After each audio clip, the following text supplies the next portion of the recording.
After the bombshell testimony of Ambassador Sondland today, has that view changed for you? I have made it very clear that this is impeachable conduct, and I've called for an impeachment proceeding. I just believe our job as jurors is to look at each count and make a decision. But let me make very clear that what this impeachment proceeding about is really our democracy at stake.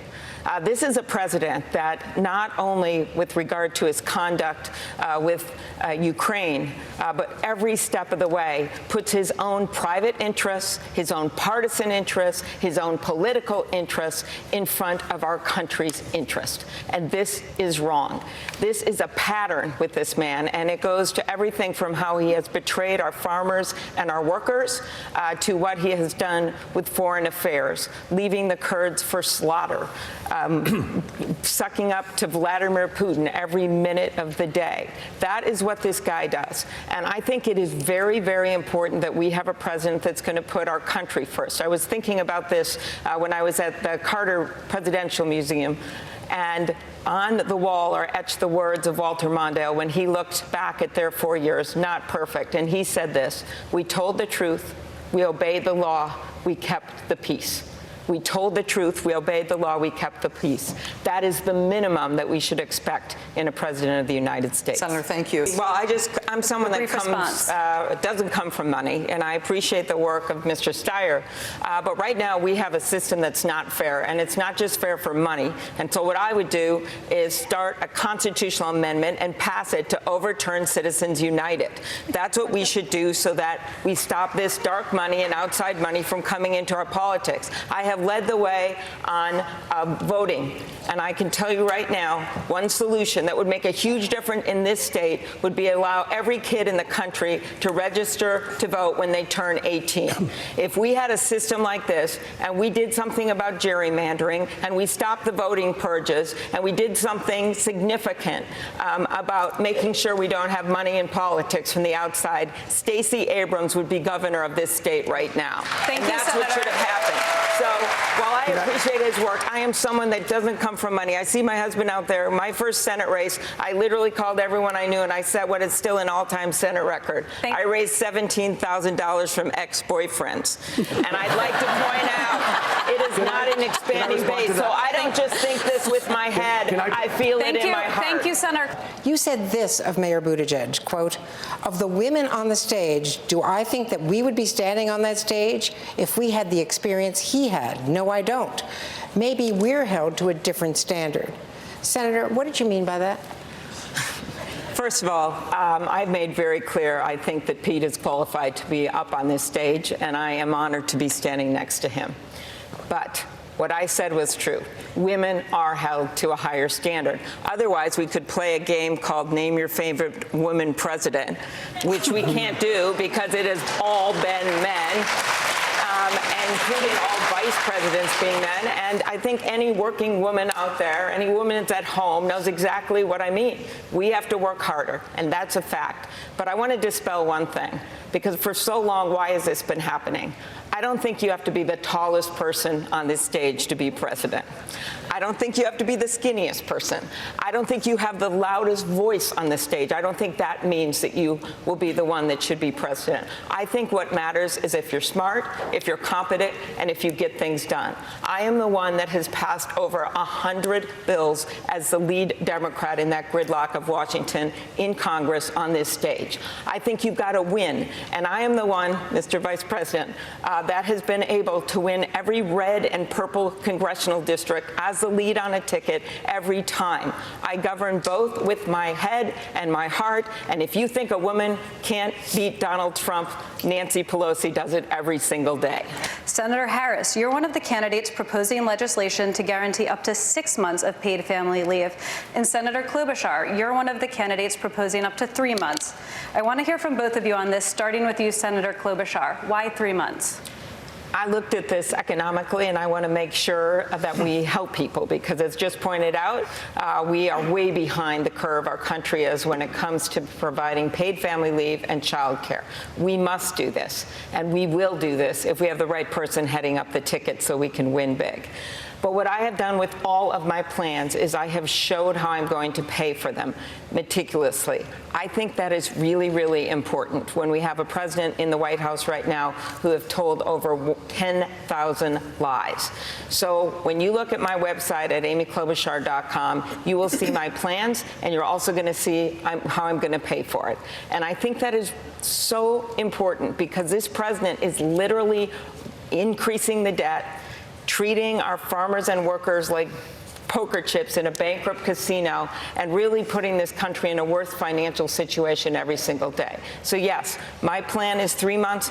I think that's good. I'd love to do more. As I've said before, I'd love to staple free diplomas under people's chairs. I just am not going to go for things, and this is not, I'm not talking about Senator Harris's plan here, but I'm talking about some of the other ideas that have been out here. I am not going to go for things just because they sound good on a bumper sticker and then throw in a free car. I think that we have an obligation as a party to be, yes, fiscally responsible, yes, think big, but make sure we have people's backs and are honest with them about what we can pay for. And that is everything from sending rich kids to college for free, which I don't support, to kicking $149 million off their health insurance, current health insurance, in 4 years. I just think we have to be smart about how we do this. We need a new foreign policy in this country, and that means renewing our relationships with our allies. It means rejoining international agreements, and it means reasserting our American values.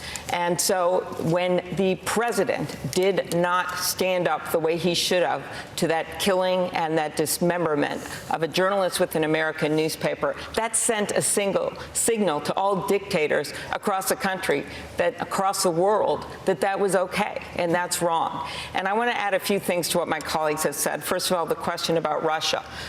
When we look at international agreements, we must start negotiating back with Russia, which has been a horrible player on the international scene.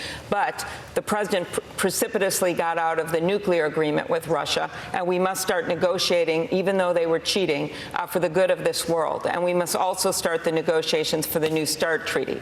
And when it comes to China, we need someone that sees the long term, like I do, just like the Chinese do, because we have a president that literally makes decisions based on his next tweet, and they are in it for the long game.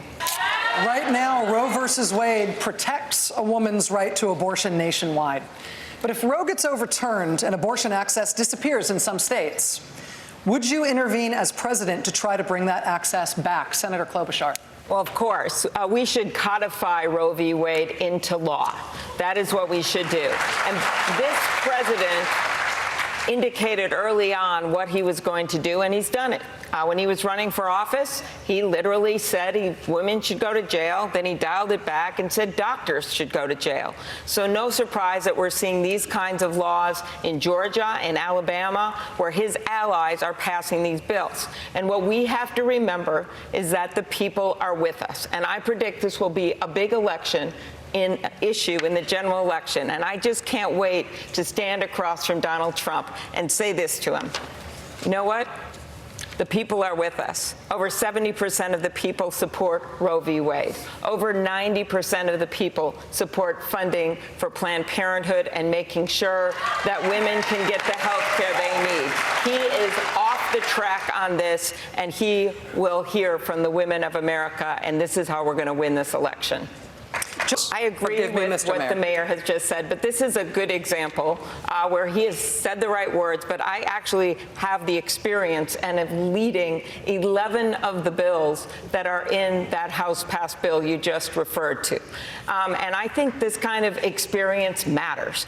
I have been devoted to this from the time that I've got to the Senate. And I think having that experience, knowing how you can get things done, leading the bills to take the social media companies to task, a bipartisan bill to say, yeah, you have to say where these ads come from and how they're paid for, and stop the unbelievable practice where we still have 11 states that don't have backup paper ballots. That is my bipartisan bill, and I am so close to getting it done. And the way I get it done is if I'm president. But just like I have won statewide, and Mayor, I have all appreciation for your good work as a local official, and you did not when you tried, I also have actually done this work. I think experience should matter. The nation was riveted this week by the testimony in Washington. And one of the people we heard from yesterday was Lieutenant Colonel Vindman. And what he said was this. He spoke to his immigrant father, and he said, in this country, you can tell the truth, and it's going to be fine. It reminded me of Army counsel years and years ago in the McCarthy hearing, someone from Iowa, actually, Mr. Welch, who said, have you no sense of decency, sir? I want us to remember that this election is, yes, an economic check on this president. And I have bold ideas that we can do to go forward as a country to make college more affordable and bring down the cost of health care, yes. But this is also a patriotism check, a value check, a decency check. And when you look at the people that turned out in Kentucky and turned out in Virginia, people turned out that didn't vote in 2016. African Americans are turning out like we didn't see before. But we also, and they must be with us, and we must get our fired up Democratic base with us. But we also, let's get those independents and moderate Republicans who cannot stomach this guy anymore. This is how we build a coalition. So we don't just beat Donald Trump. We bring the U.S. Senate to some sense. We send Mitch McConnell packing. This is how we win. So if you want to join us, and remember that this won't be for me a personal victory, it'll be a national victory of someone that wins in red districts and suburban purple districts and bright blue districts every single time. If you want to join us, and if you believe that our work doesn't end on Election Day but begins on Inauguration Day, join us. AmyKobluchar.com. Senator Klobuchar, thank you. Thank you for watching this video from NBC4 New York. You can subscribe by tapping the button below me, and on the left you can see our latest updates, investigations, and digital exclusives. We'll see you next time.